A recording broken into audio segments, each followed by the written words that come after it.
A considerable portion of the happenings of life comes to us without any direct choosing on our part, and such happenings are generally regarded as having no relation to our will or character, but as appearing fortuitously, as occurring without a cause. Thus one is spoken of as being lucky and another unlucky, the inference being that each has received something which he never earned, never caused. Deeper thought and a clearer insight into life convinces us, however, that nothing appears without a cause, that cause and effect are always related in perfect adjustment and harmony. That being so, every happening directly affecting us is intimately related to our own will and character, is indeed an effect justly related to a cause having its seat in our consciousness. In a word, involuntary happenings of life are the results of our own thoughts and deeds. This, I admit, is not apparent on the surface, but what fundamental law, even in the physical universe, is so apparent? If thought, investigation, and experiment are necessary to the discovery of the principles which relate one material atom to another, even so are they imperative to the perception and understanding of the mode of action which relate one mental condition to another. And such modes, such laws, are known by the right doer, by him who has acquired an understanding mind by the practice of true actions. We reap as we sow. Those things which come to us, though not by our own choosing, are by our own causing. The drunkard did not choose the delirium tremens or insanity which overtook him, but he caused it by his own deeds. In this case, the law is plain to all minds, but where it is not so plain, it is nonetheless true. Within ourselves is the deep-seated cause of all our sufferings, the spring of all our joys. Alter the inner world of thoughts, and the other world of events will cease to bring you sorrow.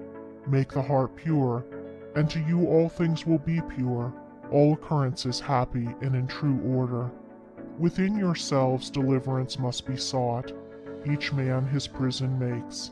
Each hath such lordship as the loftiest ones. Nay, for with powers above, around, below, as with all flesh and whatsoever lives, act maketh joy or woe. Our life is good or bad, enslaved or free, according to its causation in our thoughts. For out of these thoughts spring all our deeds, and from these deeds come equitable results. We cannot seize good results violently, like a thief, and claim and enjoy them, but we can bring them to pass by setting in motion the cause within ourselves. Men strive for money, sigh for happiness, and would gladly possess wisdom, yet fail to secure these things, while they see others to whom these blessings appear to come unbidden. The reason is that they have generated causes which prevent the fulfillment of their wishes and efforts. Each life is a perfectly woven network of causes and effects, of efforts or lack of efforts, and results, and good results can only be reached by initiating good efforts, good causes. The doer of true actions, who pursues sound methods, grounded on right principles, will not need to strive and struggle for good results. They will be there as the effects of his righteous rule of life. He will reap the fruit of his own actions, and the reaping will be in gladness and peace.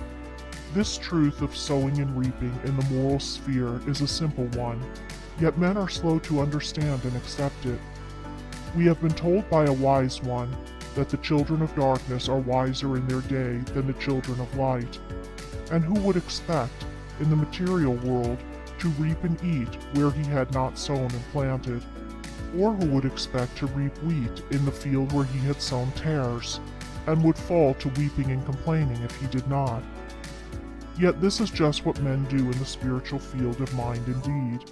They do evil and expect to get from it good, and when the bitter harvesting comes in all its ripened fullness, they fall into despair and bemoan the hardness and injustice of their lot, usually attributing it to the evil deeds of others, refusing even to admit the possibility of its cause being hidden in themselves, in their own thoughts and deeds. The children of light, those who are searching for the fundamental principles of right living, with a view to making themselves into wise and happy beings, must train themselves to observe this law of cause and effect in thought, word, and deed, as implicitly and obediently as the gardener obeys the law of sowing and reaping. He does not even question the law. He recognizes and obeys it. When the wisdom which he instinctively practices in his garden is practiced by men in the garden of their minds, when the law of the sowing of deeds is so fully recognized that it can no longer be doubted or questioned, then it will be just as faithfully followed by the sowing of those actions which will bring about a reaping of happiness and well-being for all. As the children of matter obey the laws of matter, so let the children of spirit obey the laws of spirit. For the law of matter and the law of spirit are one, but they are two aspects of one thing, the outworking of one principle in opposite directions. If we observe right principles or causes, wrong effects cannot possibly accrue. If we pursue sound methods, no shoddy thread can find its way into our web of life. No rotten brick enter into the building of our character to render it insecure. And if we do true actions, what but good results can come to pass? For to say that good causes can produce bad effects is to say that nettles can be reaped from a sowing of corn. He who orders his life along the moral lines thus briefly enunciated will attain to such a state of insight and equilibrium as to render him permanently happy and perennially glad. All his efforts will be seasonally planted. All the issues of his life will be good. And though he may not become a millionaire, as indeed he will have no desire to become such, he will acquire the gift of peace, and true success will wait upon him as its commanding master.